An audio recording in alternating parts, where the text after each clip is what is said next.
I call Katrina Shanks. Thank you, Mr Speaker. It's my pleasure to speak on the first reading of the Consumer Guarantees Amendment Bill tonight. I'd first like to acknowledge Dr Jackie Blue, it's her private member's bill that she's put forward. I think it's fantastic when you see support round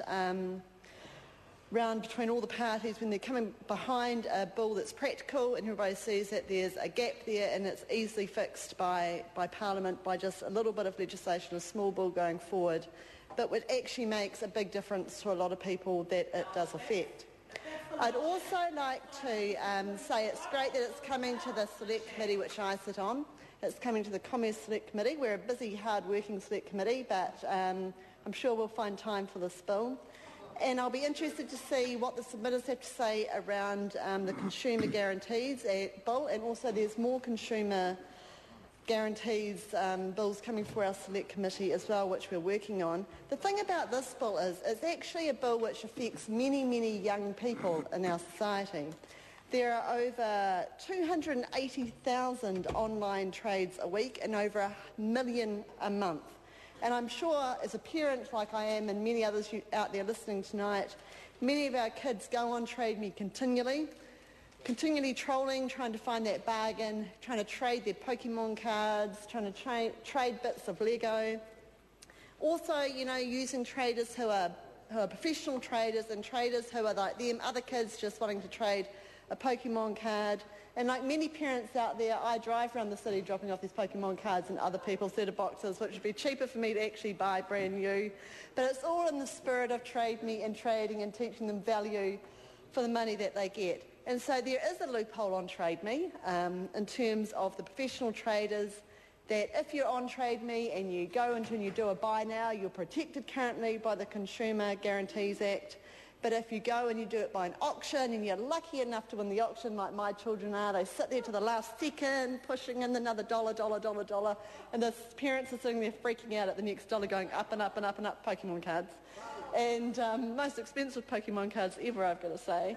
And they're not protected actually at all. And when it's a non-professional trader, I think that's fine. It's in the spirit of Trade Me. When it is a professional trader, this legislation will change that to ensure the Consumer Guarantees Consumer Guarantees Act will apply to those traders. But I'd also like to put a challenge out there to any school teachers out there listening, especially in the Wellington area. I mean, this is a great piece of legislation which you can engage young people in actually, because young people do trade.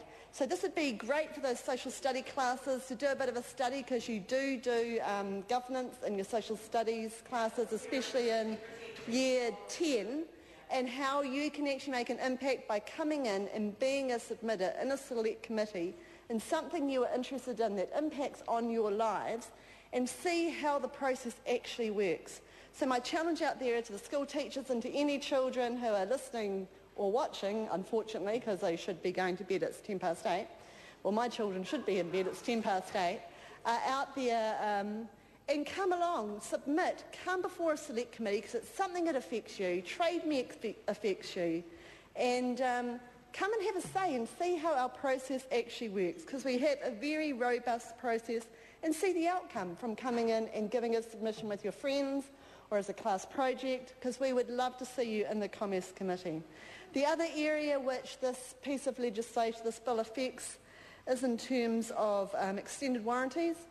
And if you're going to go into a shop and the shop assistant will say to you, like you go to buy iPods with my children occasionally, that get an extended warranty for 5 years, because if something happened to you, you've got all this warranty, you'll be so much better off, you'll be able to bring it in, and if you scratch your screen, you'll be able to bring it in, and we'll have a look and see if you're covered. Well, actually, you should already be covered in many cases in the warranty that you've already got on it without having to buy an additional warranty. And what will happen is the salesperson will have to tell you that. So you'll know when you go in, which is a really good thing.